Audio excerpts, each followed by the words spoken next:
ਸੱਚਾ ਪਾਤਸ਼ਾਹ ਸਿਰ ਚਾਂਦੈ ਸ਼ਾਹ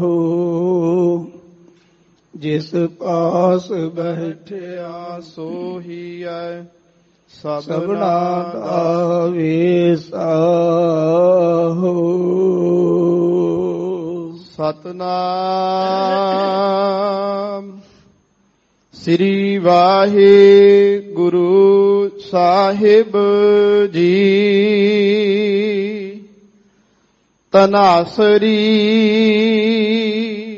ਮਹੱਲਾ ਪੰਜਵਾ। ਤੁਮ ਦਾਤੇ ਠਾਕੁਰ ਪ੍ਰਤਪਾਲਕ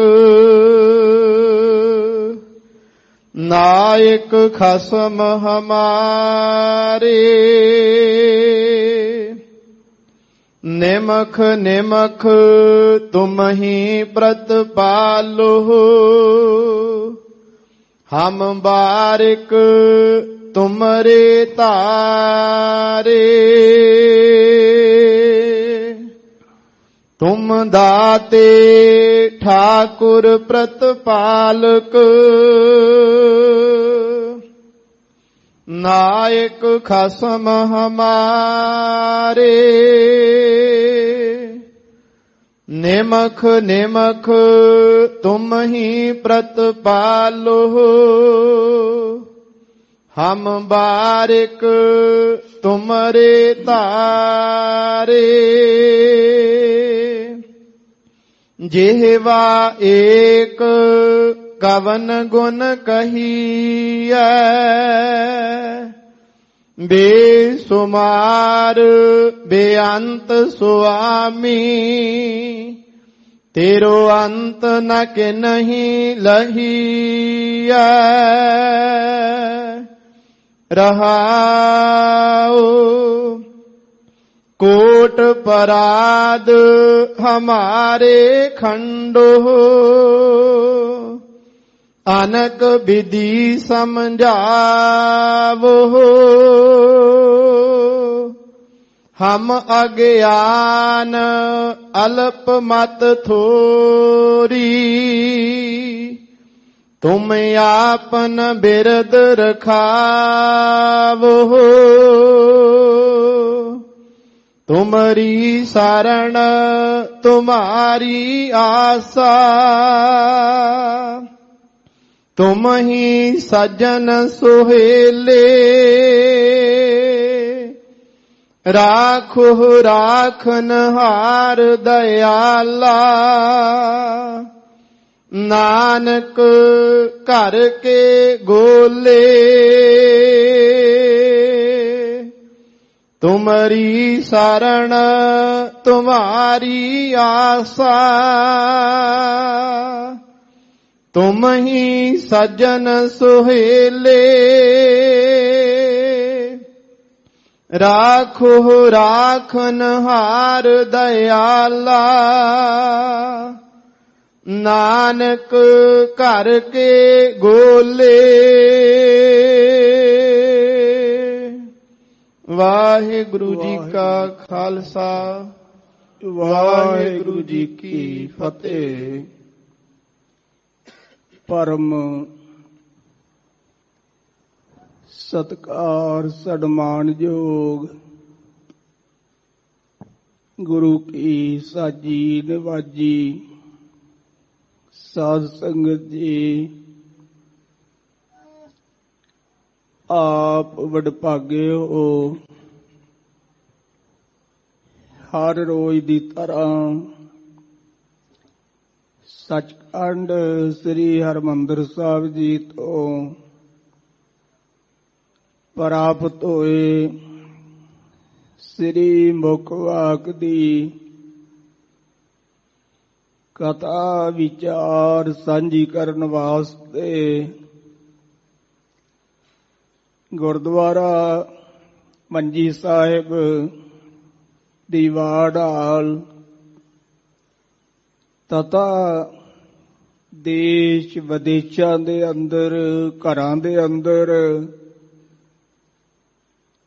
PTC ਦੇ ਮਾਧਿਅਮ ਰਾਹੀਂ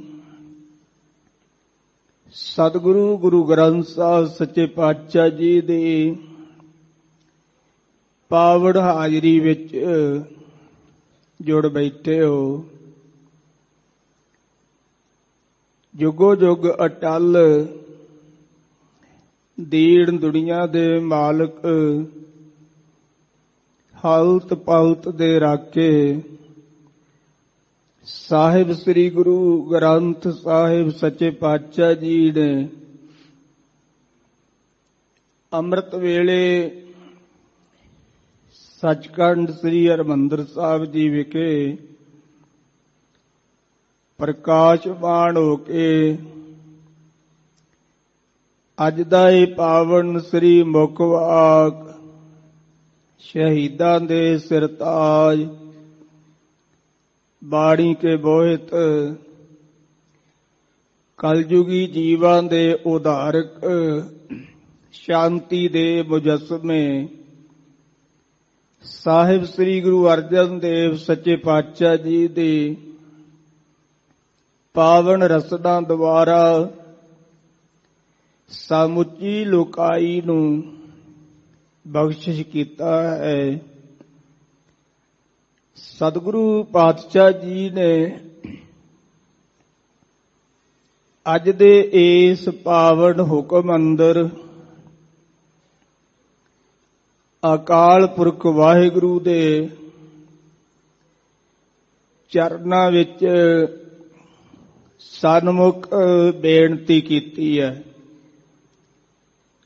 ਅਤੇ ਗੁਰਸਿੱਖਾਂ ਨੂੰ ਵੀ ਬੇਨਤੀ ਕਰਨ ਦੀ ਜਾਚ ਸਿਖਾਈ ਹੈ। ਆਓ ਪਿਆਰ ਸਹਿਤ ਮਨ ਬਿਰਤੀਆਂ ਨੂੰ ਇਕਾਗਰ ਕਰਕੇ ਸਰਵਣ ਕਰਨਾ ਕਰੀਏ ਜੀ। ਸਤਨਾਮ ਸ੍ਰੀ ਵਾਹਿਗੁਰੂ ਸਾਹਿਬ ਜੀ। ਤਨਾਸਰੀ ਮਹੱਲਾ ਪੰਜਵਾ।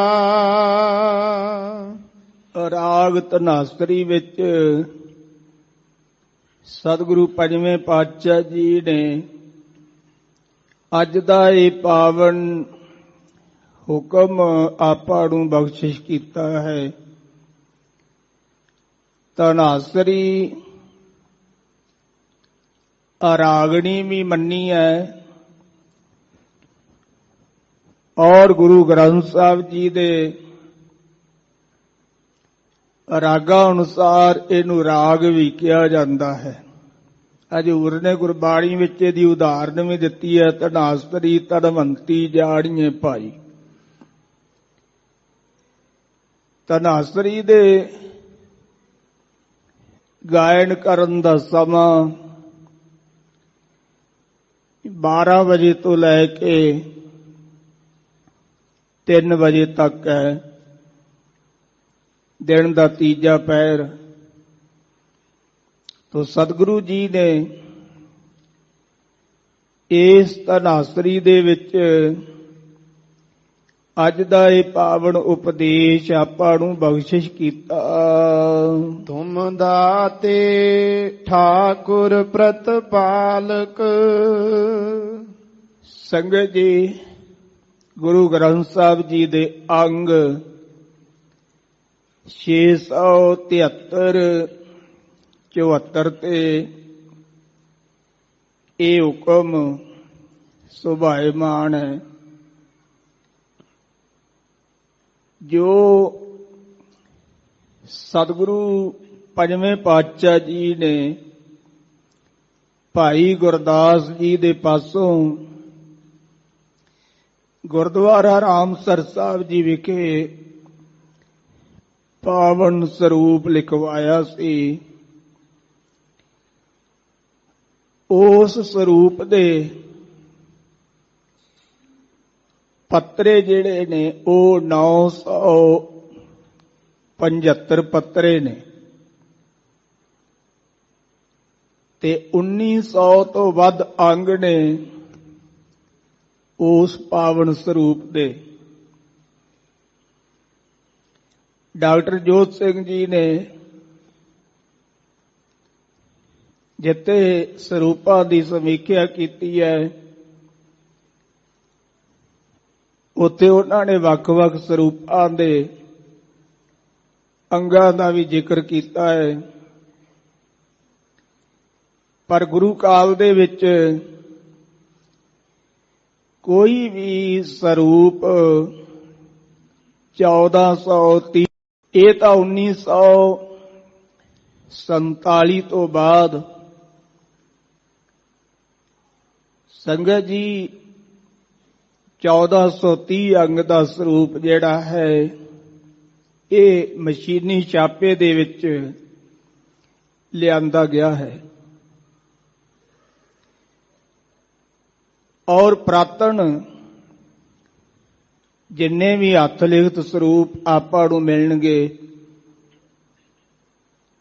ਉਹਨਾਂ ਦੇ ਅੰਗ 1430 ਨਹੀਂ ਹੋਣਗੇ, ਜਾਂ ਤਾਂ ਵੱਧ ਹੋਣਗੇ ਤੇ ਜਾਂ ਘੱਟ ਹੋਣਗੇ।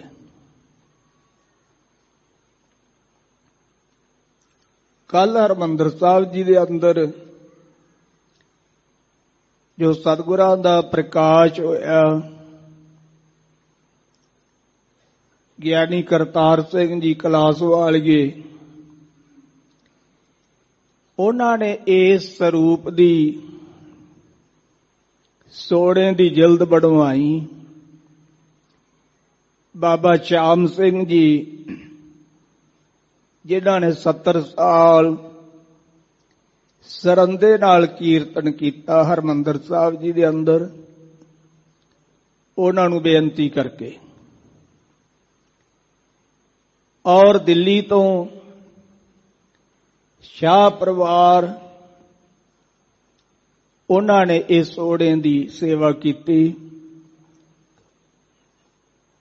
ਤੇ ਸੰਗਤ ਜੀ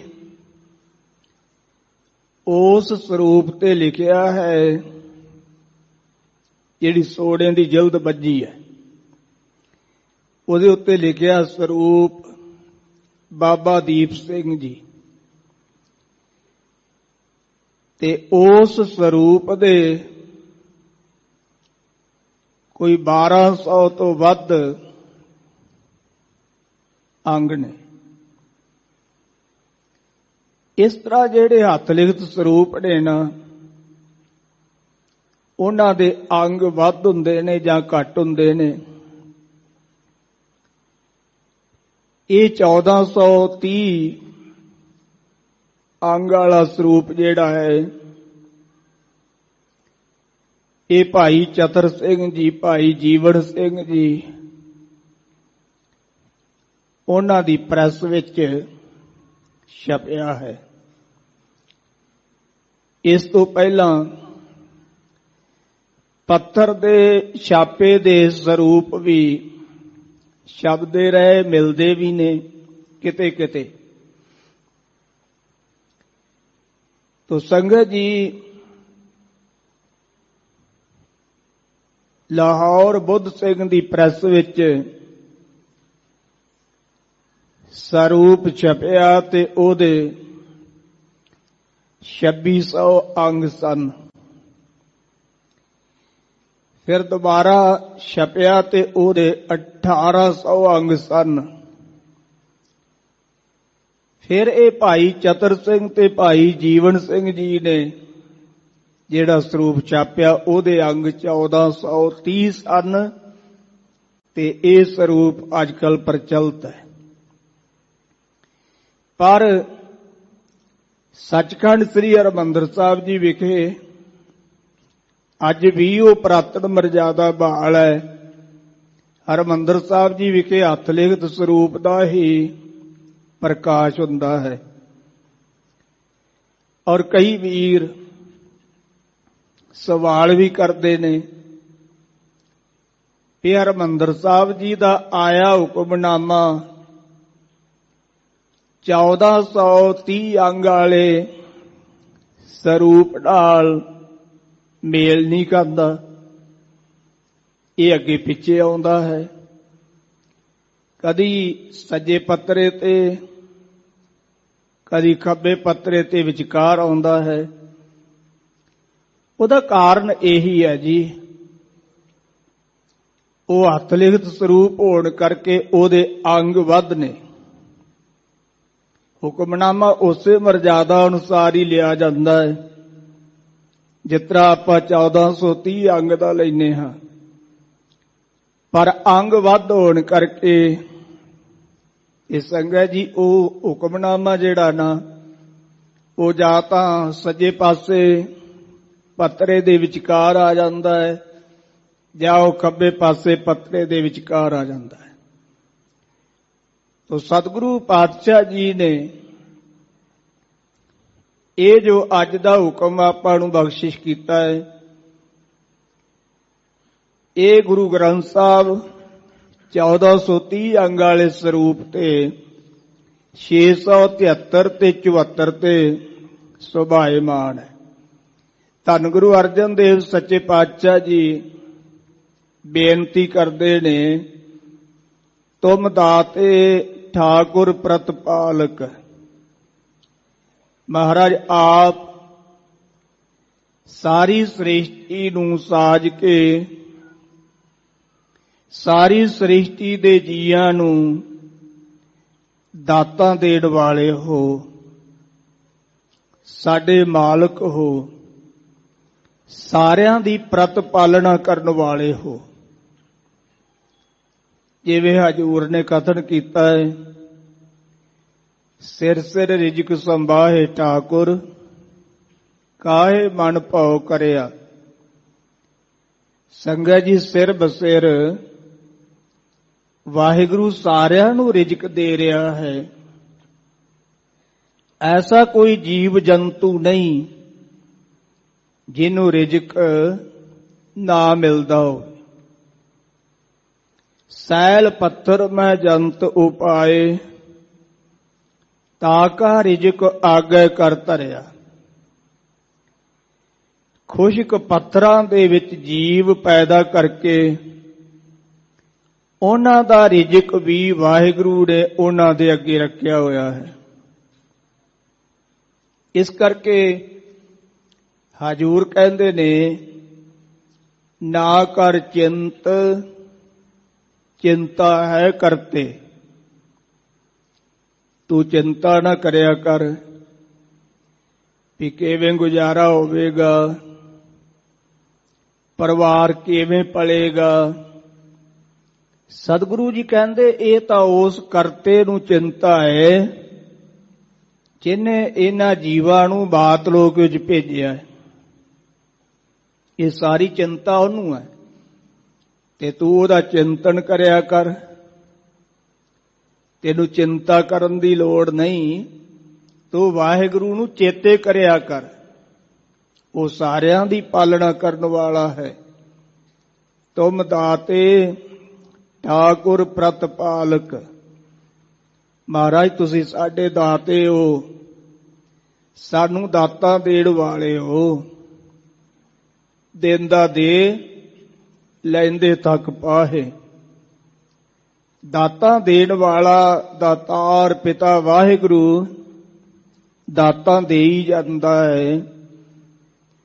ਦਾਤਾਂ ਲੈਣ ਵਾਲੇ ਜੀਵ ਜਿਹੜੇ ਨੇ ਨਾ ਜੀ, ਉਹ ਥੱਕ ਜਾਂਦੇ ਨੇ, ਮੁੱਕ ਜਾਂਦੇ ਨੇ, ਪਰ ਉਹ ਦਾਤਾ ਨਾ ਥੱਕਦਾ ਹੈ ਨਾ ਹੀ ਮੁੱਕਦਾ ਹੈ।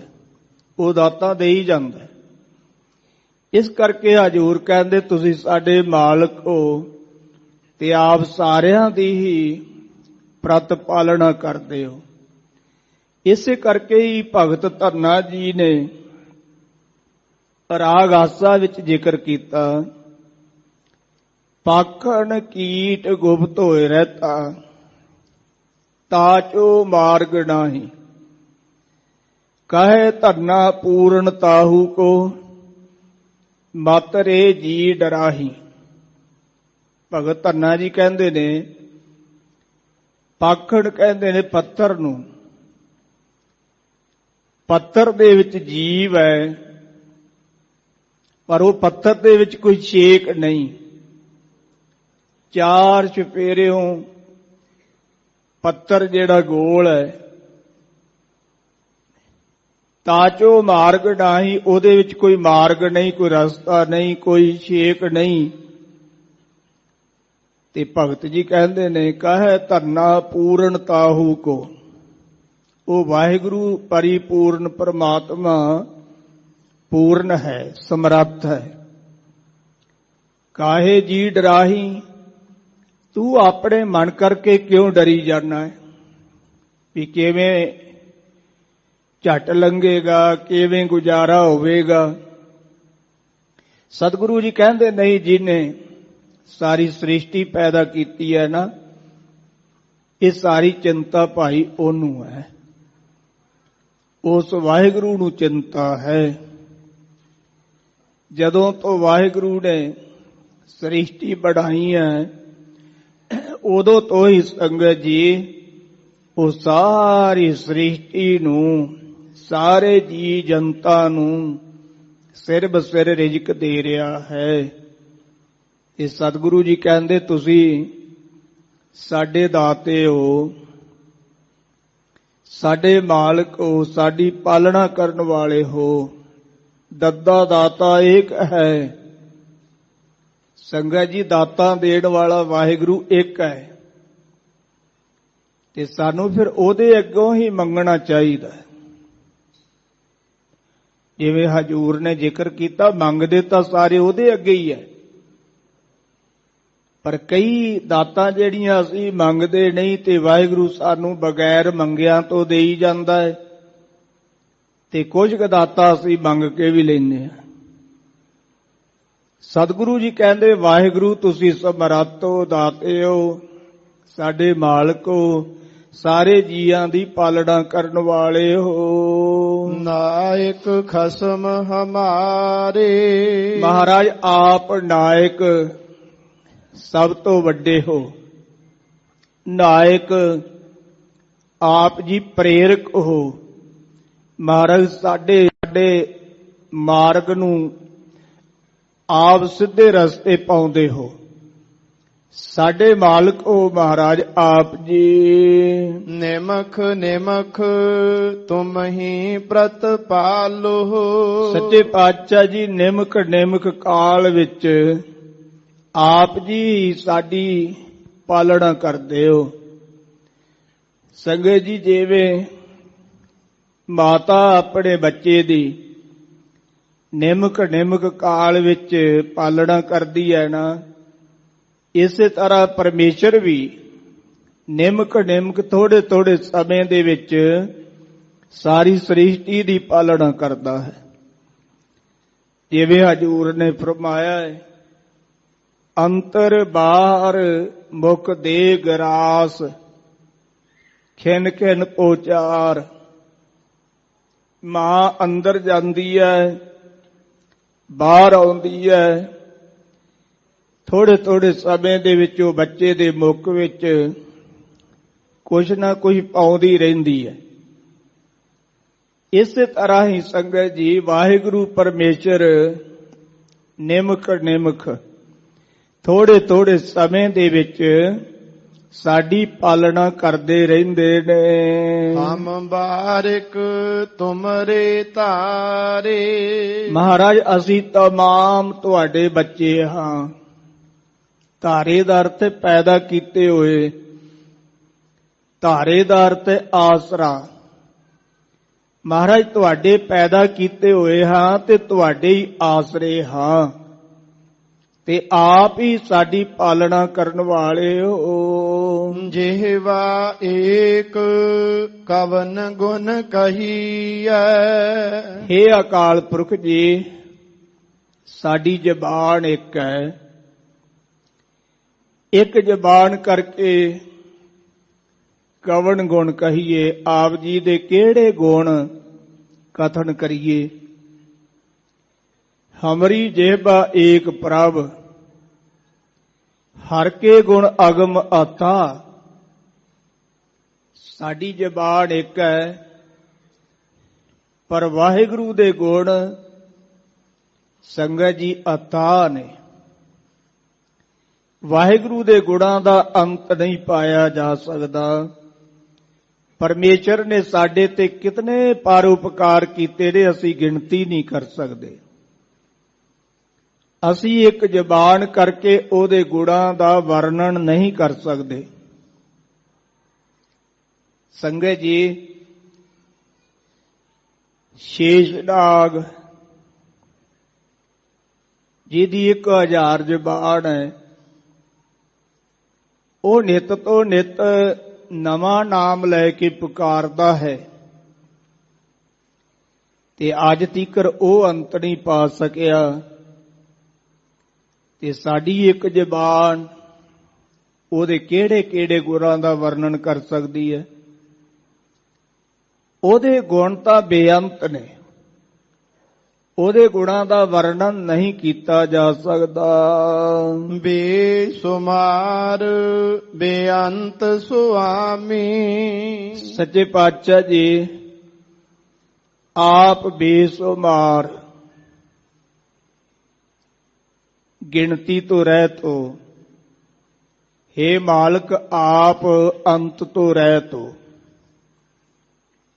ਤੁਹਾਡੀ ਗੁਣਾਂ ਦੀ ਕੋਈ ਗਿਣਤੀ ਨਹੀਂ ਕਰ ਸਕਦਾ ਵੀ ਉਹਦੇ ਵਿੱਚ ਇੰਨੇ ਕੁ ਗੁਣ ਨੇ।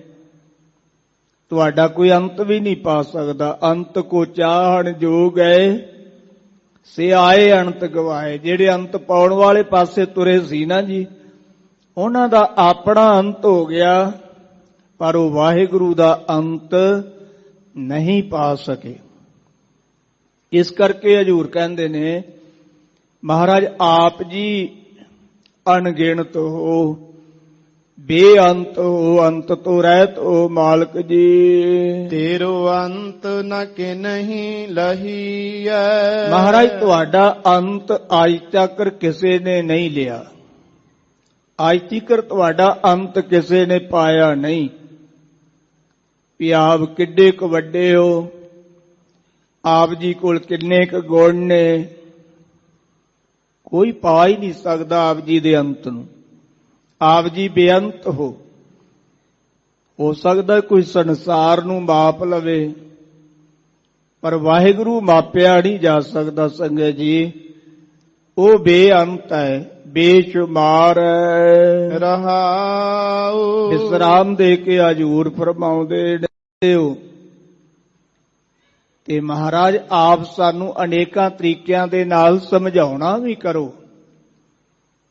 ਜਿਵੇਂ ਮਾਤਾ ਪਿਤਾ ਆਪਣੇ ਬੱਚੇ ਨੂੰ ਸਮਝਾਉਂਦੇ ਨੇ ਨਾ, ਕਿ ਬੇਟਾ ਕੰਮ ਨਹੀਂ ਕਰਨਾ, ਆਹ ਕੰਮ ਨਹੀਂ ਕਰਨੇ। ਇਸੇ ਤਰ੍ਹਾਂ ਮਹਾਰਾਜ ਜੀ ਕਹਿੰਦੇ, ਮਹਾਰਾਜ ਤੁਸੀਂ ਸਾਨੂੰ ਅਨੇਕਾਂ ਤਰੀਕਿਆਂ ਨਾਲ, ਅਨੇਕਾਂ ਯਤਨਾਂ ਕਰਕੇ ਸਮਝਾਉਂਦੇ ਹੋ, ਤੇ ਕਿਰਪਾ ਕਰਕੇ ਸਾਨੂੰ ਇਹ ਮੱਤ ਦਿੰਦੇ ਰਹੋ ਜੀ। ਹਮ ਅਗਿਆਨ ਅਲਪ ਮਤ ਥੋਰੀ। ਮਹਾਰਾਜ ਅਸੀਂ ਤਮਾਮ ਜੀਵ ਅਗਿਆਨੀ ਹਾਂ ਜੀ, ਗਿਆਨ ਤੋਂ ਰਹਿਤ ਹਾਂ ਮਹਾਰਾਜ। ਸਾਨੂੰ ਸਰੂਪ ਦਾ ਗਿਆਨ ਨਹੀਂ, ਸਾਨੂੰ ਆਪਣੇ ਆਪ ਦਾ ਗਿਆਨ ਨਹੀਂ, ਮਹਾਰਾਜ ਆਪ ਜੀ ਦੇ ਸਰੂਪ ਦਾ ਵੀ ਗਿਆਨ ਨਹੀਂ। ਇਸ ਕਰਕੇ ਅਸੀਂ ਅਗਿਆਨੀ ਹਾਂ, ਅਲਪ ਮਤ। ਤੇ ਸਾਡੀ ਮਤ ਜਿਹੜੀ ਹੈ ਨਾ, ਉਹ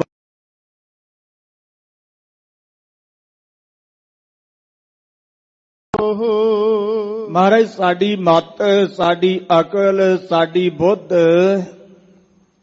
ਬਹੁਤ ਘੱਟ ਹੈ, ਥੋੜੀ ਤੋਂ ਥੋੜੀ ਹੈ। ਤੇ ਆਪ ਕਿਰਪਾ ਕਰੋ, ਆਪਣੇ ਬਿਰਦ ਦੀ ਲਾਜ ਰੱਖੋ। ਜੋ ਚਰਨ ਆਵੇ ਤਿਸ ਕੰਠ ਲਾਵੇ, ਇਹ ਬਿਰਦ ਸੁਆਮੀ ਸੰਦਾ। ਜਿਹੜਾ ਉਹਦੀ ਚਰਨ ਵਿੱਚ ਆਉਂਦਾ ਉਹਨੂੰ ਗਲ ਨਾਲ ਲਾ ਲੈਂਦਾ ਹੈ, ਇਹ ਵਾਹਿਗੁਰੂ ਦਾ ਬਿਰਦ ਹੈ। ਤੇ ਮਹਾਰਾਜ ਸਾਹਿਬ ਜੀ ਕਹਿੰਦੇ, ਤੁਮ ਆਪਣ ਬਿਰਦ ਰਕਾਵੋ। ਮਹਾਰਾਜ ਤੁਸੀਂ ਆਪਣੇ ਬਿਰਦ ਦੀ ਲਾਜ ਰੱਖੋ। ਤੁਮਰੀ ਸਰਣ ਤੁਮਾਰੀ ਆਸਾ। ਸੱਚੇ ਪਾਤਸ਼ਾਹ ਜੀ, ਅਸੀਂ ਤੁਹਾਡੀ ਸ਼ਰਨ ਵਿੱਚ ਆਏ ਹਾਂ, ਤੇ ਤੁਹਾਡੀ ਆਸ ਕਰਕੇ ਆਏ ਹਾਂ। ਤੁਮ ਹੀ ਸੱਜਣ ਸੁਹੇਲੇ। ਕਿਉਂਕਿ ਆਪ ਹੀ ਸਾਡੇ ਸੁਖੀ ਸੱਜਣ ਹੋ। ਤੇ ਸੰਗਤ ਜੀ, ਜਿਹੜਾ ਸੱਜਣ ਸੁਖੀ ਹੋਵੇ ਨਾ, ਬੰਦਾ ਉਹਦੀ ਆਸ ਕਰਕੇ ਜਾਂਦਾ ਹੀ ਉਹਦੇ ਕੋਲ ਵੀ ਮੇਰਾ ਫਲਾਣਾ ਮਿੱਤਰ, ਮੇਰਾ ਫਲਾਣਾ ਸੱਜਣ ਉਹ ਬਹੁਤ ਸੁਖੀ ਹੈ ਧਨ ਪਦਾਰਥ ਕਰਕੇ, ਤੇ ਫਿਰ ਬੰਦਾ ਉਹਦੀ ਆਸ ਕਰਕੇ ਜਾਂਦਾ ਹੈ। ਜਿਵੇਂ ਸੁਦਾਮੇ ਦੀ ਘਰਵਾਲੀ ਨੇ ਸੁਦਾਮੇ ਨੂੰ ਕਿਹਾ ਸੀ, ਤੁਹਾਡਾ ਮਿੱਤਰ ਦਵਾਰਕਾ ਦਾ ਰਾਜਾ ਹੈ ਤੇ ਉਹ ਸੁਖੀ ਹੈ, ਤੇ ਤੁਸੀਂ ਜਾਓ ਉਹਨੂੰ ਜਾ ਕੇ ਬੇਨਤੀ ਕਰੋ, ਹੋ ਸਕਦਾ ਆਪਣਾ ਵੀ ਉਹ ਦਲਿੱਦਰ ਆਪਣੀ ਗਰੀਬੀ ਦੂਰ ਕਰ ਦੇਵੇ। ਤੇ ਸੁਦਾਮੇ ਦੀ ਘਰਵਾਲੀ ਨੇ ਥੋੜੇ ਜਿਹੇ ਚੌਲ ਸੁਦਾਮੇ ਦੇ ਪੱਲੇ ਬੰਨ੍ਹ ਦਿੱਤੇ ਸੀ। ਉਹ ਵਿਚਾਰਾ ਗਿਣਤੀਆਂ ਗਿਣਦਾ ਤੁਰਿਆ ਜਾਂਦਾ ਹੈ, ਤੇ ਜਦੋਂ ਦਵਾਰਕਾ ਪਹੁੰਚਿਆ, ਦਵਾਰਪਾਲ ਨੂੰ ਉਹਨੇ ਜਾ ਕੇ ਕਿਹਾ, ਮੈਂ ਭਗਵਾਨ ਕ੍ਰਿਸ਼ਨ ਜੀ ਨੂੰ ਮਿਲਣਾ ਹੈ। ਉਹਨੇ ਪੈਰਾਂ ਤੋਂ ਲੈ ਕੇ ਸਿਰ ਤੱਕ ਵੇਖਿਆ, ਗਲ ਜਿਹੜੇ ਸੀ ਮੈਲੇ ਕੁਚੈਲੇ ਕੱਪੜੇ ਫਟੇ ਹੋਏ ਸਨ। ਤੇ ਜਾ ਕੇ ਉਹਨੇ ਜਦੋਂ ਕ੍ਰਿਸ਼ਨ ਜੀ ਨੂੰ ਦੱਸਿਆ ਵੀ ਇਸ ਤਰ੍ਹਾਂ ਸੁਦਾਮੇ ਨਾਮ ਦਾ ਕੋਈ ਬੰਦਾ ਬਾਹਰ ਆਇਆ ਹੈ, ਤੇ ਸੰਗਤ ਜੀ ਕ੍ਰਿਸ਼ਨ ਜੀ ਛੱਡ ਸਿੰਘਾਸਣ ਹਰ ਜੀ ਆਏ, ਆਪਣਾ ਰਾਜ ਸਿੰਘਾਸਣ ਛੱਡ ਕੇ ਤੇ ਬਾਹਰ ਭੱਜੇ ਆਏ, ਤੇ ਆ ਕੇ ਸੁਦਾਮੇ ਨੂੰ ਗਲ ਵੱਕੜੀ ਪਾ ਲਈ। ਸਤਿਗੁਰੂ ਪਾਤਸ਼ਾਹ ਜੀ ਕਹਿੰਦੇ, ਜਿਹੜਾ ਸੁਖੀ ਸੱਜਣ ਹੋਵੇ ਨਾ ਜੀ, ਉਹਦੀ ਆਸ ਤਾਂ ਬੰਦਾ ਕਰਦਾ ਹੀ ਹੈ। ਔਰ ਭਾਈ ਗੁਰਦਾਸ ਜੀ ਨੇ ਜ਼ਿਕਰ ਕੀਤਾ ਹੈ, ਸੁਦਾਮੇ ਨੂੰ ਅੰਦਰ ਲਿਜਾ ਕੇ ਉਹਦੇ ਚਰਨ ਧੋਤੇ, ਉਹਨੂੰ ਰਾਜ ਸਿੰਘਾਸਣ ਤੇ ਬਿਠਾਇਆ, ਤੇ ਫਿਰ ਕਹਿੰਦੇ ਨੇ ਚਾਰ ਪਦਾਰਥ ਸਕੁਚ ਪਠਾਏ। ਚਾਰ ਪਦਾਰਥ ਸੁਦਾਮੇ ਦੇ ਘਰ ਵਿੱਚ ਸਕੋਚਵੇਂ, ਜਿਹਨੂੰ ਆਪਾਂ ਕਹਿੰਦੇ ਵੀ ਇਹ ਵੀ ਤੋੜੇ ਨੇ, ਉਹ ਕ੍ਰਿਸ਼ਨ ਜੀ ਨੇ ਸੁਦਾਮੇ ਦੇ ਘਰ ਵਿੱਚ ਭੇਜ ਦਿੱਤੇ। ਤੇ ਸਤਿਗੁਰੂ ਪਾਤਸ਼ਾਹ ਜੀ ਕਹਿੰਦੇ, ਮਹਾਰਾਜ ਆਪ ਜੀ ਸਾਡੇ ਸੁਹੇਲੇ ਸੱਜਣ ਹੋ, ਸੁਖੀ ਸੱਜਣ ਹੋ ਮਹਾਰਾਜ, ਇਸ ਕਰਕੇ ਅਸੀਂ ਆਪ ਜੀ ਦੀ ਸ਼ਰਨ ਵਿੱਚ ਆਏ ਹਾਂ, ਆਪ ਜੀ ਦੀ ਆਸ ਤੱਕ ਕੇ ਆਏ ਹਾਂ। ਰਾਖੋ ਰਾਖਨ ਹਾਰ ਦਇਆਲਾ, ਮਹਾਰਾਜ ਆਪ ਰੱਖਿਆ ਕਰਨ ਵਾਲੇ ਹੋ, ਦਇਆ ਦੇ ਘਰ ਹੋ ਮਹਾਰਾਜ। ਆਪ ਜੀ ਕਿਰਪਾ ਕਰਕੇ ਸਾਡੀ ਵੀ ਵਿਕਾਰਾਂ ਤੋਂ, ਮੈਂ ਆਪ ਕੀ ਪਦਾਰਥਾਂ ਤੋਂ, ਜਮਾ ਤੋਂ ਰੱਖਿਆ ਕਰਨਾ ਕਰੋ। ਨਾਨਕ ਘਰ ਕੇ ਗੋਲੇ, ਸਤਿਗੁਰੂ ਪਾਤਸ਼ਾਹ ਜੀ ਕਹਿੰਦੇ, ਵਾਹਿਗੁਰੂ ਜੀ ਅਸੀਂ ਤੁਹਾਡੇ ਘਰ ਦੇ ਸੇਵਕ ਹਾਂ ਮਹਾਰਾਜ, ਤੁਹਾਡੇ ਦਾਸ, ਤੁਹਾਡੇ ਗੋਲੇ ਹਾਂ ਮਹਾਰਾਜ, ਤੇ ਆਪ ਕਿਰਪਾ ਕਰਕੇ ਸਾਡੀ ਹਰ ਪ੍ਰਕਾਰ ਸਹਾਇਤਾ ਕਰੋ ਮਹਾਰਾਜ, ਸਾਡੀ ਰੱਖਿਆ ਕਰਨਾ ਕਰੋ। ਇਹ ਸਤਿਗੁਰਾਂ ਨੇ ਪਾਵਨ ਸ੍ਰੀ ਮੁਖਵਾਕ ਬਖਸ਼ਿਸ਼ ਕੀਤਾ ਸੀ।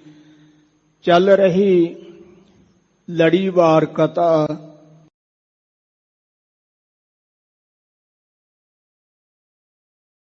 ਜੀ ਨੇ ਆਨੰਦ ਸਾਹਿਬ ਜੀ ਦੀ ਬਾਣੀ ਦੇ ਸਰਲੇਖ ਹੇਠ ਜੋ ਉਚਾਰਨ ਕੀਤੀ ਹੈ, ਸੰਗਤ ਜੀ ਉਸ ਬਾਣੀ ਦੀ ਲੜੀਵਾਰ ਚੱਲ ਰਹੀ ਕਥਾ ਆਪ ਸਰਵਣ ਕਰੀਏ ਜੀ। ਜੀਹੋ ਮੈਲੇ ਬਾਹਰੋਂ ਨਿਰਮਲ, ਸੱਚੇ ਪਾਤਸ਼ਾਹ ਜੀ ਕਹਿੰਦੇ ਨੇ ਵੀ ਜਿਹੜੇ ਪੁਰਖ ਜੀਉ ਮੈਲੇ, ਅੰਦਰੋਂ ਮੈਲੇ ਨੇ ਵਿਕਾਰਾਂ ਕਰਕੇ, ਉਹ ਬਾਹਰੋਂ ਨਿਰਮਲ ਨੇ। ਬਾਹਰੋਂ ਉਹਨਾਂ ਦਾ ਲਿਬਾਸ ਬੜਾ ਨਿਰਮਲ ਹੁੰਦਾ ਹੈ, ਚਿੱਟੇ ਹੁੰਦੇ, ਆਪਣੇ ਬੱਗੇ ਨਾ ਕਹੀ ਅੰਨ। ਸੱਚੇ ਪਾਤਸ਼ਾਹ ਜੀ ਕਹਿੰਦੇ ਨੇ ਜਿਹੜਾ ਬਗਲਾ ਹੈ ਨਾ ਜੀ,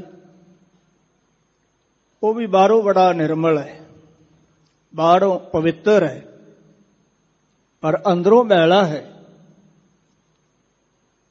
ਕਿਉਂਕਿ ਉਹ ਛਪੜੀਆਂ ਦੇ ਕਡਾਰੇ ਤੇ ਰਹਿੰਦਾ ਹੈ ਤੇ ਸਮਾਧੀ ਲਾਈ ਰੱਖਦਾ ਹੈ, ਤੇ ਜਦੋਂ ਕੋਈ ਡੱਡੀ ਬੁੜਕਦੀ ਹੈ ਨਾ ਤੇ ਝਾਟੀ ਖਾ ਜਾਂਦਾ ਹੈ। ਸੱਚੇ ਪਾਤਸ਼ਾਹ ਜੀ ਕਹਿੰਦੇ ਉਹਨਾਂ ਨੂੰ ਬੱਗੇ ਨਹੀਂ ਕਿਹਾ ਜਾ ਸਕਦਾ। ਬੱਗੇ ਕੌਣ ਨੇ? ਸਤਿਗੁਰੂ ਜੀ ਅੱਗੇ ਦਰਸਾਉਣਗੇ। ਹਜ਼ੂਰ ਕਹਿੰਦੇ ਜਿਨ੍ਹਾਂ ਦੇ ਹਿਰਦੇ ਮੈਲੇ ਨੇ ਨਾ, ਉਹ ਬਾਹਰੋਂ ਤਾਂ ਆਪਣੇ ਆਪ ਨੂੰ ਸੱਜਣ ਵਰਗੇ ਬੜੇ ਸੋਹਣੇ ਸੋਹਣੇ ਲਿਬਾਸ ਪਾ ਕੇ ਦਰਸਾਉਣਗੇ ਵੀ ਅਸੀਂ ਸਭ ਤੋਂ ਸੋਹਣੇ ਆ, ਸਭ ਤੋਂ ਨਿਰਮਲ ਹਾਂ, ਪਰ ਹਜ਼ੂਰ ਕਹਿੰਦੇ ਉਹ ਜੀਓ ਮੈਲੇ ਨੇ। ਬਾਹਰੋਂ ਨਿਰਮਲ ਜੀਓ ਤਾਂ ਮੈਲੇ। ਸੱਚੇ ਪਾਤਸ਼ਾਹ ਜੀ ਕਹਿੰਦੇ ਬਾਹਰੋਂ ਤਾਂ ਪਵਿੱਤਰ ਨੇ, ਪਰ ਅੰਦਰੋਂ ਮੈਲੇ ਨੇ, ਅੰਦਰ ਵਿਕਾਰਾਂ ਦੀ ਮੈਲ ਲੱਗੀ ਹੋਈ ਹੈ। ਤਿਨੀ ਜਨਮ ਜੂਐ ਹਾਰਿਆ। ਹਜ਼ੂਰ ਕਹਿੰਦੇ ਉਹਨਾਂ ਨੇ ਆਪਣੇ ਇਸ ਮਨੁੱਖਾ ਜਨਮ ਨੂੰ ਸੰਸਾਰ ਜੂਏ ਦੀ ਖੇਡ ਵਿੱਚ ਹਾਰ ਦਿੱਤਾ। ਇਹ ਤਿਸਨਾ ਵੱਡਾ ਰੋਗ ਲੱਗਾ। ਮਹਾਰਾਜ ਕਹਿੰਦੇ ਇਹ ਉਹਨਾਂ ਨੂੰ ਤ੍ਰਿਸ਼ਨਾ ਦਾ ਵੱਡਾ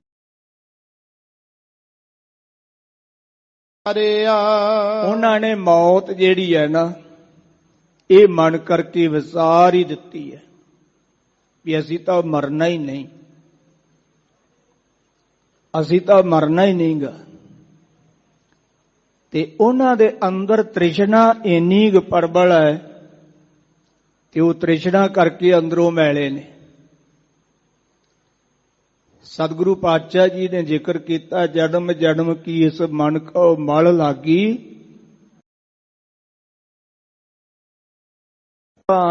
ਸਵਾ ਵਰਗਾ ਕਾਲਾ ਹੋਇਆ ਪਿਆ ਹੈ ਤੇ ਬਾਹਰੋਂ ਅਸੀਂ ਬੜੇ ਪਵਿੱਤਰ ਜਾਪਦੇ ਹਾਂ। ਇਹ ਉਹਨਾਂ ਦੇ ਅੰਦਰ ਤ੍ਰਿਸ਼ਨਾ ਦਾ ਵੱਡਾ ਰੋਗ ਲੱਗਾ ਤੇ ਉਹਨਾਂ ਨੇ ਮੌਤ ਨੂੰ ਵਿਸਾਰ ਦਿੱਤਾ।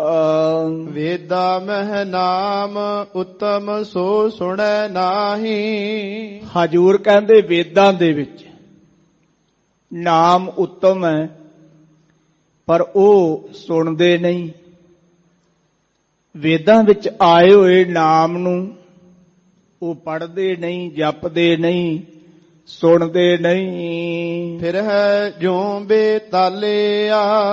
ਹਜ਼ੂਰ ਕਹਿੰਦੇ ਭੂਤੜਿਆਂ ਦੀ ਤਰ੍ਹਾਂ ਤੁਰੇ ਫਿਰਦੇ ਨੇ। ਵੇਦਾਂ ਵਿੱਚ ਆਏ ਜਿਹੜੇ ਕਰਮ ਕਾਂਡ ਨੇ ਨਾ ਜੀ, ਉਹਨਾਂ ਕਰਮ ਕਾਂਡਾਂ ਨੂੰ ਤਾਂ ਕਰਦੇ ਨੇ, ਪਰ ਸੰਗਤ ਜੀ ਉਹ ਨਾਮ ਨਹੀਂ ਸੁਣਦੇ, ਨਾਮ ਨਹੀਂ ਜਪਦੇ, ਕੇਵਲ ਕਰਮ ਕਾਂਡਾਂ ਦੇ ਵਿੱਚ ਹੀ ਲੱਗੇ ਹੋਏ ਨੇ। ਕਹੈ ਨਾਨਕ ਜਿਨ ਸੱਚ ਤਜਿਆ ਕੂੜੇ ਲਾਗੇ। ਹਜ਼ੂਰ ਕਥਨ ਕਰਦੇ ਨੇ ਜਿਨ੍ਹਾਂ ਨੇ ਸੱਚ ਨੂੰ ਛੱਡ ਦਿੱਤਾ ਤੇ ਝੂਠ ਵਿੱਚ ਲੱਗ ਗਏ। ਤਿਨੀ ਜਨਮ ਜੂਐ ਹਾਰਿਆ। ਉਹਨਾਂ ਨੇ ਆਪਣੇ ਮਨੁੱਖਾ ਜਨਮ ਨੂੰ ਸੰਗਤ ਜੀ ਸੰਸਾਰ ਦੇ ਅੰਦਰ ਵਿਕਾਰਾਂ ਦੀ ਖੇਡ ਖੇਡਦਿਆਂ ਤ੍ਰਿਸ਼ਨਾ ਦੇ ਵਸ ਹੋ ਕਰਕੇ ਇਹ ਜੂਏ ਦੀ ਖੇਡ ਵਿੱਚ ਆਪਣੇ ਜਨਮ ਨੂੰ ਹਾਰ ਦਿੱਤਾ। ਜੀਹੋ ਨਿਰਮਲ ਬਾਹਰੋਂ ਨਿਰਮਲ। ਸੱਚੇ ਪਾਤਸ਼ਾਹ ਜੀ ਕਹਿੰਦੇ ਜਿਹੜੇ ਤੇ ਬਾਹਰੋਂ ਵੀ ਨਿਰਮਲ ਨੇ। ਬਾਹਰੋਂ ਤਾਂ ਨਿਰਮਲ ਜੀਹੋ ਨਿਰਮਲ। ਹਜ਼ੂਰ ਫਿਰ ਕਹਿੰਦੇ ਨੇ ਬੀਬਸਾ ਅਲੰਕਾਰ ਦੁਆਰਾ ਕਿ ਉਹ ਬਾਹਰੋਂ ਵੀ ਨਿਰਮਲ ਨੇ ਤੇ ਉਹ ਜੀ ਕਰਕੇ ਵੀ ਨਿਰਮਲ ਨੇ, ਭਾਵ ਉਹ ਅੰਦਰੋਂ ਮਨ ਕਰਕੇ ਵੀ ਨਿਰਮਲ ਨੇ। ਸਤਿਗੁਰ ਤੇ ਕਰਨੀ ਕਮਾਣੀ। ਸਤਿਗੁਰੂ ਦਾ ਉਪਦੇਸ਼ ਪ੍ਰਾਪਤ ਕਰਕੇ ਉਹਨਾਂ ਨੇ ਭਗਤੀ ਰੂਪੀ ਜਿਹੜੀ ਕਰਨੀ ਹੈ ਇਹਨੂੰ ਕਮਾਉਣਾ ਕੀਤਾ। ਕੂੜ ਕੀ ਸੋਏ ਪਹੁੰਚੈ ਨਾਹੀ। ਸੱਚੇ ਪਾਤਸ਼ਾਹ ਜੀ ਕਹਿੰਦੇ ਨੇ ਕੂੜ ਝੂਠ ਦੀ ਜਿਹੜੀ ਕਣਸੋ ਹੈ ਨਾ ਜੀ, ਉਹ ਉਹਨਾਂ ਤੱਕ ਨਹੀਂ ਪਹੁੰਚਦੀ।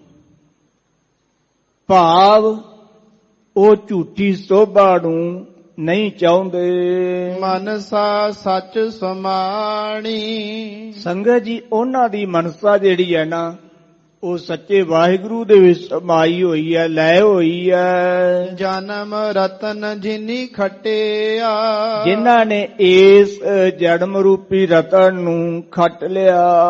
ਭਲੇ ਸੇਵਣ ਜਾਰੇ। ਸੱਚੇ ਪਾਤਸ਼ਾਹ ਜੀ ਕਹਿੰਦੇ ਉਹ ਵਣਜਾਰੇ ਭਲੇ ਨੇ, ਉਹ ਵਣਜਾਰੇ ਚੰਗੇ ਨੇ, ਉਹ ਵਪਾਰੀ ਚੰਗੇ ਨੇ, ਜਿਨ੍ਹਾਂ ਨੇ ਆਪਣੇ ਇਸ ਜਨਮ ਰੂਪੀ ਰਤਨ ਨੂੰ ਕਮਾ ਲਿਆ। ਕਹੈ ਨਾਨਕ ਜਿਨ ਮਨ ਨਿਰਮਲ। ਹਜੂਰ ਕਹਿੰਦੇ ਨੇ ਭਾਈ, ਜਿਨ੍ਹਾਂ ਦਾ ਮਨ ਪਵਿੱਤਰ ਹੈ, ਸਦਾ ਰਹੇ ਗੁਰ ਨਾਲੇ। ਉਹ ਤਾਂ ਹਮੇਸ਼ਾ ਹੀ ਗੁਰੂ ਦੇ ਨਾਲ ਰਹਿੰਦੇ ਨੇ। ਸੰਗਤ ਜੀ, ਹਮੇਸ਼ਾ ਗੁਰੂ ਦੇ ਨਾਲ ਰਹਿਣਾ ਮਨ ਕਰਕੇ, ਭੈ ਭਾਵਨੀ ਕਰਕੇ ਗੁਰੂ ਦੇ ਨਾਲ ਰਹਿਣਾ ਹੈ, ਸਰੀਰ ਕਰਕੇ ਨਹੀਂ। ਐਸਾ ਨਹੀਂ ਵੀ 24 ਘੰਟੇ ਉਹ ਗੁਰੂ ਦੀ ਹਾਜ਼ਰੀ ਵਿੱਚ ਬੈਠਾ ਰਵੇ ਤੇ ਮਨ ਬਾਹਰ ਭੱਜਾ ਫਿਰਦਾ ਰਵੇ। ਨਹੀਂ ਨਹੀਂ, ਮਨ ਜਿਹੜਾ ਉਹ ਗੁਰੂ ਦੇ ਚਰਨਾਂ ਨਾਲ ਜੁੜਿਆ ਹੋਵੇ, ਭਾਵੇਂ ਉਹ ਕਿਤੇ ਵਿਦੇਸ਼ ਵਿੱਚ ਵੀ ਕਿਉਂ ਨਾ ਬੈਠਾ ਹੋਵੇ। ਤੇ ਸਤਿਗੁਰੂ ਪਾਤਸ਼ਾਹ ਜੀ ਕਹਿੰਦੇ ਨੇ ਉਹ ਮਨ ਕਰਕੇ ਸਦਾ ਹੀ ਗੁਰੂ ਨਾਲ ਜੁੜੇ ਰਹਿੰਦੇ ਨੇ। ਜੇ ਕੋ ਸਿੱਖ ਗੁਰੂ ਸੇਤੀ ਸਨਮੁਖ ਹੋਵੇ।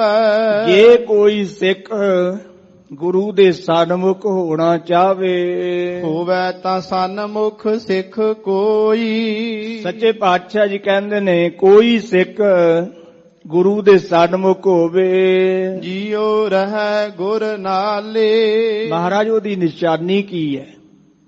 ਤੇ ਸਤਿਗੁਰੂ ਜੀ ਕਹਿੰਦੇ ਨੇ ਜੀਉ ਰਹਿ ਗੁਰ ਨਾਲੇ। ਉਹ ਮਨ ਕਰਕੇ ਸਦਾ ਹੀ ਗੁਰੂ ਨਾਲ ਜੁੜਿਆ ਰਹਿੰਦਾ ਹੈ।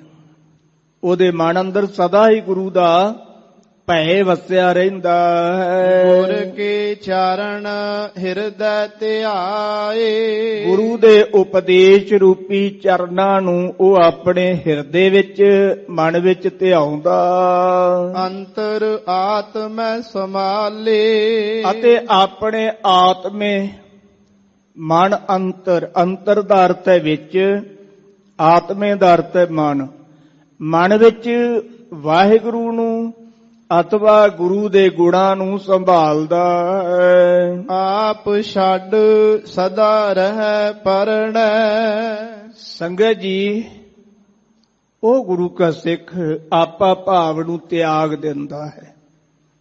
ਉਹ ਮੈਂ ਨਹੀਂ ਕਰਦਾ ਕਿ ਮੈਂ ਐ ਕੀਤਾ, ਮੈਂ ਉਹ ਕੀਤਾ। ਸਤਿਗੁਰੂ ਜੀ ਕਹਿੰਦੇ ਨਹੀਂ, ਉਹਨੇ ਆਪਾ ਭਾਵ ਨੂੰ ਤਿਆਗ ਦਿੱਤਾ। ਆਪ ਛੱਡ ਸਦਾ ਰਹੇ। ਸਦਾ ਉਹ ਗੁਰੂ ਦੇ ਪਰਨੇ ਰਹਿੰਦਾ ਹੈ, ਗੁਰੂ ਦੇ ਆਸਰੇ ਰਹਿੰਦਾ ਹੈ।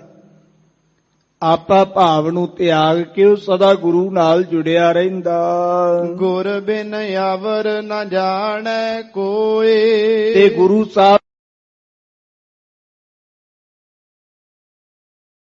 ਨਾਨਕ ਸੁਣੋ ਸੰਤੋ। ਹਜੂਰ ਕਹਿੰਦੇ ਨੇ ਸ਼ਾਂਤ ਆਤਮਾ ਮਹਾਤਮਾ ਜਣੋ ਸੁਣਨਾ ਕਰੋ। ਸੋ ਸਿੱਖ ਸਨਮੁਖ ਹੋਏ। ਮਹਾਰਾਜ ਜੀ ਕਹਿੰਦੇ ਉਹ ਸਿੱਖ ਗੁਰੂ ਦੇ ਸਨਮੁਖ ਹੁੰਦਾ ਹੈ ਜਿਹੜਾ ਆਪਾ ਭਾਵ ਨੂੰ ਤਿਆਗ ਦਿੰਦਾ ਹੈ, ਹਰੇਕ ਗੱਲ ਦੇ ਨਾਲ ਗੁਰੂ ਨੂੰ ਯਾਦ ਕਰਦਾ ਹੈ। ਸਤਿਗੁਰੂ ਜੀ ਕਹਿੰਦੇ ਭਾਈ ਉਹ ਸਿੱਖ ਗੁਰੂ ਦੇ ਸਨਮੁਖ ਹੁੰਦਾ। ਜੇ ਕੋ ਗੁਰ ਤੇ ਬੇਮੁਖ ਹੋਵੇ। ਜੇ ਕੋਈ ਗੁਰੂ ਤੋਂ ਬੇਮੁਖ ਹੋ ਜਾਵੇ, ਬਿਨ ਸਤ ਗੁਰ ਮੁਕਤ ਨਾ ਪਾਵੇ। ਗੁਰੂ ਤੋਂ ਬਗੈਰ ਉਹਨੂੰ ਭਾਈ ਮੁਕਤੀ ਦੀ ਪ੍ਰਾਪਤੀ ਨਹੀਂ ਹੋ ਸਕਦੀ। ਪਾਵੇ ਮੁਕਤ ਨਾ ਹੋਰ ਥੈ ਕੋਈ। ਸੱਚੇ ਪਾਤਸ਼ਾਹ ਜੀ ਕਹਿੰਦੇ ਹੋਰ ਕਿਸੇ ਥਾਂ ਤੋਂ ਉਹਨੂੰ ਮੁਕਤੀ ਦੀ ਪ੍ਰਾਪਤੀ ਨਹੀਂ ਹੋਵੇਗੀ। ਪੁੱਛੋ ਵਿਵੇਕੀਆਂ ਜਾਏ। ਸਤਿਗੁਰੂ ਜੀ ਕਹਿੰਦੇ ਵਿਚਾਰਵਾਨ ਪਾਸਾ ਗਿਆਨੀਆਂ ਪਾਸੋਂ, ਵਿਚਾਰਵਾਨਾਂ ਪਾਸੋਂ ਜਾ ਕੇ ਤੁਸੀਂ ਪੁੱਛ ਲਵੋ, ਉਹਨਾਂ ਨੂੰ ਮੁਕਤੀ ਨਹੀਂ ਪ੍ਰਾਪਤ ਹੁੰਦੀ ਜਿਹੜੇ ਗੁਰੂ ਤੋਂ ਬੇਮੁਖ ਹੋ ਜਾਂਦੇ ਨੇ। ਅਨੇਕ ਜੂਨੀ ਭਰਮ ਆਵੈ, ਫਿਰ ਉਹ ਅਨੇਕਾਂ ਜੂਨੀਆਂ ਦਾ ਭਰਮਣ ਕਰ ਕਰਕੇ ਆਵੇ ਜਾਵੇ, ਪਰ ਉਹਨੂੰ ਮੁਕਤੀ ਨਹੀਂ। ਮੂਲਾ ਖੱਤਰੀ ਜਿਹਦੇ ਬਾਰੇ ਹਜ਼ੂਰ ਨੇ ਜ਼ਿਕਰ ਕੀਤਾ ਹੈ, ਨਾਲ ਕਿਰਾੜਾਂ ਦੋਸਤੀ, ਕੂੜੇ ਕੂੜੀ ਪਾਏ, ਮਰਨ ਨ ਜਾਪੈ ਮੂਲਿਆ, ਆਵੈ ਕਿਤੈ ਥਾਏ। ਉਹ ਮੂਲਾ ਜਿਹਨੂੰ ਗੁਰੂ ਨਾਨਕ ਦੇਵ ਸੱਚੇ ਪਾਤਸ਼ਾਹ ਜੀ ਨੇ ਨਾਲ ਲਿਜਾ ਕਰਕੇ ਸੰਗਤ ਜੀ ਸੈਰ ਕਰਵਾਈ, ਤੇ ਜਦੋਂ ਵਾਪਸ ਆਏ ਸਤਿਗੁਰੂ ਪਾਤਸ਼ਾਹ ਜੀ ਦੁਬਾਰਾ ਮੂਲੇ ਕੋਲ ਗਏ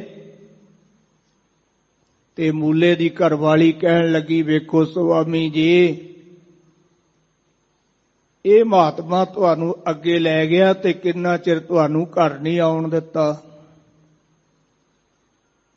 ਤੇ ਜੇ ਹੁਣ ਚਲੇ ਗਏ ਤੇ ਪਤਾ ਨਹੀਂ ਤੁਸੀਂ ਆਵੋ ਕਿ ਨਾ ਆਓ। ਤੁਸੀਂ ਇਸ ਤਰ੍ਹਾਂ ਕਰੋ, ਤੁਸੀਂ ਆ ਗੋਹਿਆਂ ਦੇ ਘੇਰਨੇ ਵਿੱਚ ਲੁਕ ਜਾਓ ਤੇ ਮੈਂ ਗੁਰੂ ਨੂੰ ਮੋੜ ਦੇਣੀ ਹਾਂ।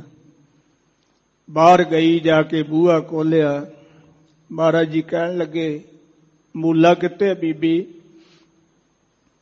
ਬੀਬੀ ਕਹਿਣ ਲੱਗੀ, ਮਹਾਰਾਜ ਮੂਲਾ ਤਾਂ ਕਿਤੇ ਬਾਹਰ ਗਿਆ ਹੋਇਆ। ਸਤਿਗੁਰੂ ਜੀ ਕਹਿੰਦੇ, ਚੰਗਾ ਫਿਰ ਜੇ ਬਾਹਰ ਗਿਆ ਤੇ ਬਾਹਰ ਹੀ ਸਹੀ। ਹਜ਼ੂਰ ਨੇ ਜਦੋਂ ਬਚਨ ਕੀਤਾ ਤੇ ਉਹਨੂੰ ਉਹ ਗੋਹਿਆਂ ਵਾਲੇ ਘੇਰਨੇ ਦੇ ਵਿੱਚੋਂ ਸੱਪ ਨੇ ਡੰਗ ਮਾਰਿਆ ਤੇ ਸਤਿਗੁਰੂ ਜੀ ਤੇ ਵਾਪਸ ਆ ਗਏ। ਜਦੋਂ ਬੀਬੀ ਨੇ ਜਾ ਕੇ ਖੁਸ਼ੀ-ਖੁਸ਼ੀ ਮੂਲੇ ਨੂੰ ਆਵਾਜ਼ ਮਾਰੀ, ਅੱਗੋਂ ਆਵਾਜ਼ ਨਾ ਆਈ। ਆਂਢ ਗੁਆਂਢ ਰੌਲਾ ਪੈ ਗਿਆ। ਮੰਜੇ ਤੇ ਪਾ ਕੇ ਗੁਰੂ ਨਾਨਕ ਸਾਹਿਬ ਜੀ ਦੇ ਚਰਨਾਂ ਵਿੱਚ ਲੈ ਆਏ। ਮਹਾਰਾਜ ਕਿਰਪਾ ਕਰੋ, ਸਾਡੇ ਤੋਂ ਗਲਤੀ ਹੋ ਗਈ ਹੈ। ਮਹਾਰਾਜ ਸਾਹਿਬ ਜੀ ਕਹਿਣ ਲੱਗੇ ਵੀ ਜਿਹੜਾ ਬਚਨ ਹੋਣਾ ਸੀ ਉਹ ਤਾਂ ਹੋ ਗਿਆ ਹੈ, ਪਰ ਹਾਂ ਤੁਸੀਂ ਇਹਨੂੰ ਅੰਤ ਸਮੇਂ ਸਾਡੇ ਕੋਲ ਲੈ ਕੇ ਆਏ ਹੋ। ਹੁਣ ਅਸੀਂ ਇਹਦਾ 10ਵੇਂ ਜਾਮੇ ਵਿੱਚ ਆ ਕੇ ਪ੍ਰਤਾਪ ਸੂਰਜ ਗ੍ਰੰਥ ਵਿੱਚ ਜ਼ਿਕਰ ਆਉਂਦਾ ਹੈ, ਮੂਲਾ ਗੁਰੂ ਤੋਂ ਬੇਮੁਖ ਹੋ ਕੇ 10ਮ ਪਾਤਸ਼ਾਹ ਜੀ ਤੱਕ ਉਹ ਵੱਖ-ਵੱਖ ਜੂਨੀਆਂ ਦਾ ਭਰਮਣ ਕਰਦਾ ਰਿਹਾ। ਸਤਿਗੁਰੂ ਕਲਗੀਧਰ ਪਾਤਸ਼ਾਹ ਜੀ ਨੇ ਹਜ਼ੂਰ ਸਾਹਿਬ ਜੀ ਦੀ ਪਾਵਨ ਧਰਤੀ ਤੇ ਸਾਧ ਸੰਗਤ ਜੀ ਖਪਰਾ ਤੀਰ ਚਲਾ ਕੇ ਮੂਲੇ ਦਾ ਉਧਾਰ ਕੀਤਾ। ਖਪਰਾ ਤੀਰ ਅੱਜ ਕੱਲ ਆਪਾਂ ਤਖਤ ਸਾਹਿਬ ਜੀ ਤੇ ਜਦੋਂ ਸ਼ਾਸਤਰਾਂ ਦੇ ਦਰਸ਼ਨ ਕਰਦੇ ਆ ਨਾ, ਉਹਦੇ ਵਿੱਚ ਕਲਗੀਧਰ ਪਾਤਸ਼ਾਹ ਜੀ ਦਾ ਇੱਕ ਤੀਰ ਆਪਾਂ ਨੂੰ ਵਿਖਾਉਂਦੇ ਆ, ਉਹਨੂੰ ਖਪਰਾ ਤੀਰ ਕਹਿੰਦੇ ਆ। ਗੁਰਸਿੱਖਾਂ ਨੇ ਬੇਨਤੀ ਕੀਤੀ, ਮਹਾਰਾਜ ਏਡਾ ਵੱਡਾ ਤੀਰ ਚਲਾਉਣ ਦੀ ਕੀ ਲੋੜ ਸੀ? ਇਹ ਛੋਟਾ ਜਿਹਾ ਜਾਨਵਰ ਆਪਾਂ ਇੱਟਿਆਂ ਨਾਲ ਹੀ ਮਾਰ ਦੇਣਾ ਸੀ। ਮਹਾਰਾਜ ਸਾਹਿਬ ਜੀ ਕਹਿਣ ਲੱਗੇ, ਨਹੀਂ, ਅਸੀਂ ਪਹਿਲੇ ਜਾਮੇ ਵਿੱਚ ਨਾ ਇਹਦੇ ਨਾਲ ਬਚਨ ਕੀਤਾ ਸੀ, ਇਸ ਕਰਕੇ ਇਹ ਤੀਰ ਚਲਾ ਕੇ ਇਹਦਾ ਉਧਾਰ ਕੀਤਾ। ਪਾਵੈ ਮੁਕਤ ਨਾ ਹੋਰ ਥੈ ਕੋਈ, ਪੁੱਛੋ ਵਿਵੇਕੀਆਂ ਜਾਏ, ਅਨੇਕ ਜੂਨੀ ਭਰਮ ਆਵੇ। ਸੰਗਤ ਜੀ, ਅਨੇਕਾਂ ਜੂਨੀਆਂ ਦੇ ਵਿੱਚ ਜੀਵ ਭਰਮਦਾ ਰਹੇ, ਵਿਣ ਸਤਿਗੁਰ ਮੁਕਤ ਨਾ ਪਾਏ। ਜਿੰਨਾ ਚਿਰ ਉਹ ਗੁਰੂ ਦੇ ਸਨਮੁਖ ਨਹੀਂ ਹੁੰਦਾ, ਗੁਰੂ ਦਾ ਉਪਦੇਸ਼ ਨਹੀਂ ਕਮਾਉਂਦਾ, ਉਹਨਾਂ ਚਿਰ ਉਹਨੂੰ ਮੁਕਤੀ ਦੀ ਪ੍ਰਾਪਤੀ ਨਹੀਂ। ਫਿਰ ਮੁਕਤ ਪਾਏ ਲਾਗ ਚਰਣੀ। ਸਤਿਗੁਰੂ ਜੀ ਕਹਿੰਦੇ ਨੇ, ਫੇਰ ਉਹ ਗੁਰੂ ਦੇ ਚਰਨੀ ਲੱਗ ਕੇ ਹੀ ਮੁਕਤੀ ਪ੍ਰਾਪਤ ਕਰ ਸਕਦਾ। ਸਤਿਗੁਰੂ ਸ਼ਬਦ ਸੁਣਾਏ। ਸਤਿਗੁਰੂ ਆਪਣਾ ਪਾਵਨ ਉਪਦੇਸ਼ ਸੁਣਾਉਂਦੇ ਨੇ ਤੇ ਗੁਰੂ ਕਾ ਸਿੱਖ ਫਿਰ ਉਪਦੇਸ਼ ਕਮਾਉਂਦਾ ਹੈ। ਕਲਪ ਸੰਗਤ ਜੀ, ਇਹ ਸਾਰੇ ਜਿਹੜੇ ਨਿਵਿਰਤ ਹੋ ਜਾਂਦੇ ਨੇ, ਮੁਕਤੀ ਨਾਮ ਮਰਨ ਦਾ ਨਹੀਂ। ਸੰਗਤ ਜੀ, ਮੁਕਤੀ ਨਾਮ ਹੈ ਸਾਡੇ ਫੁਰਨਿਆਂ ਦੇ ਰੁਕ ਜਾਣ ਦਾ। ਜਿਹੜਾ ਸਾਡਾ ਮਨ 24 ਘੰਟੇ ਫੁਰਨਿਆਂ ਦੇ ਵਿੱਚ ਤੁਰਿਆ ਫਿਰਦਾ ਰਹਿੰਦਾ ਹੈ ਨਾ, ਜਦੋਂ ਇਹ ਫੁਰਨੇ ਰੁਕ ਜਾਂਦੇ ਨੇ ਤੇ ਫਿਰ ਇਹਨੂੰ ਕਹਿੰਦੇ ਨੇ ਮੁਕਤ ਹੋ ਗਿਆ ਬੰਦਾ। ਤੇ ਜੇ ਮਰਦਿਆਂ ਵੀ ਫੁਰਨੇ ਨਹੀਂ ਰੁਕੇ ਤੇ ਭਾਈ ਗੁਰਦਾਸ ਜੀ ਕਹਿੰਦੇ ਨੇ ਵਾਛੜਾ ਵੱਧਾ ਆਵੇ ਜਾਵੇ। ਇਹਦੇ ਵਾਛੜਾ ਦਾ ਵੱਧਾ ਹੀ ਆਉਂਦਾ ਜਾਂਦਾ ਰਹਿੰਦਾ ਸੰਸਾਰ ਵਿੱਚ। ਇਸ ਕਰਕੇ ਸਤਿਗੁਰੂ ਜੀ ਨੇ ਉਪਦੇਸ਼ ਸੁਣਾਇਆ, ਗੁਰੂ ਕੇ ਸੇਕੜੇ ਉਪਦੇਸ਼ ਕਮਾਇਆ ਤੇ ਉਹਨੂੰ ਇਹਨਾਂ ਫੁਰਨਿਆਂ ਤੋਂ ਮੁਕਤੀ ਪ੍ਰਾਪਤ ਹੋਈ। ਕਹੈ ਨਾਨਕ ਵਿਚਾਰ ਦੇਖੋ। ਹਜੂਰ ਕਥਨ ਕਰਦੇ ਨੇ ਭਾਈ ਵਿਚਾਰ ਕਰਕੇ ਵੇਖਣਾ ਕਰੋ। ਵਿਣ ਸਤਿਗੁਰ ਮੁਕਤ ਨਾ ਪਾਏ। ਸਤਿਗੁਰੂ ਤੋਂ ਬਗੈਰ ਮੁਕਤੀ ਦੀ ਪ੍ਰਾਪਤੀ ਨਹੀਂ। ਸਤਿਗੁਰੂ ਜੀ ਨੇ ਇਹ ਪਾਵਨ ਆਨੰਦ ਸਾਹਿਬ ਜੀ ਦੀ ਬਾਣੀ ਵਿੱਚੋਂ ਅੱਜ ਦੀਆਂ 4 ਪੌੜੀਆਂ ਦੁਆਰਾ ਆਪਾਂ ਨੂੰ ਉਪਦੇਸ਼ ਬਖਸ਼ਿਸ਼ ਕੀਤਾ ਹੈ। ਸਤਿਗੁਰੂ ਰਹਿਮਤ ਕਰਨ, ਸੰਗਤ ਜੀ ਗੁਰੂ ਸ਼ਬਦ ਨਾਲ ਜੁੜ ਕਰਕੇ ਆਪਣੇ ਅੰਦਰ ਨੂੰ ਪਵਿੱਤਰ ਕਰਨ ਦਾ ਯਤਨ ਕਰੀਏ।